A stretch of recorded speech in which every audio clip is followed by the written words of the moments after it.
You're driving with your family on an interstate highway. It's past noon. There's rumbling in your stomach and there's grumbling over where to stop for lunch. You're in the middle of freaking nowhere.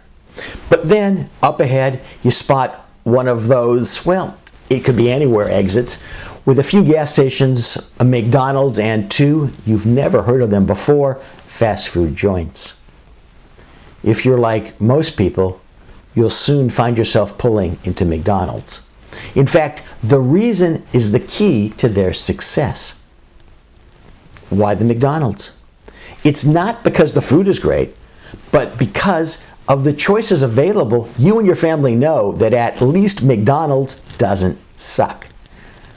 Herbert H. Simon, the eventual Nobel laureate, named that decision-making strategy Satisficing. It's the cognitive heuristic, the quick decision-making tool that allows you to filter quickly through alternatives and then accept the one that is acceptable enough. Satisficing is a portmanteau of satisfy and suffice. It explains decision-making in the real world in which perfect information is unavailable and conditions are confusing and intertwined. That's one of the secrets of brands like McDonald's, Brooks Brothers, and perhaps your medical group or facility.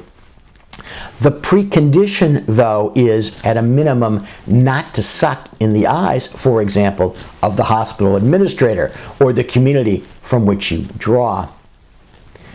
Take the example of a hospital-based group, say a radiology or anesthesiology or emergency medicine group. The object is to become a brand at the facilities at which you provide service so that those consuming the brand, that is, those making the decisions to contract and to continue to contract with you, have a degree of familiarity with you.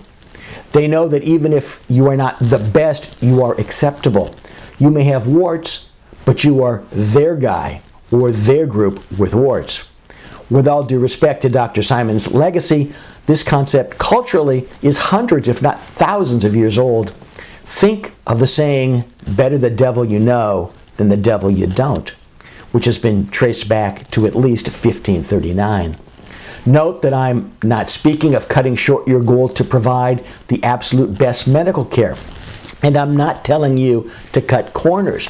What I am telling you is that what is key to the longevity of relationships and to being seen as someone or some entity with whom to initiate and continue a relationship does not involve a need to optimize, which is impossible, but the need to satisfy.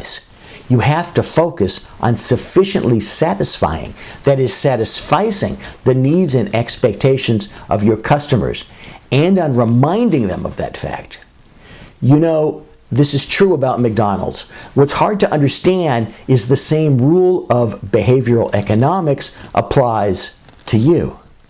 Yes, right now, off the top of your head, you can name me 30 places where you could get a much better hamburger, but none of them sold billions and none of them is recognized around the world. Think about it.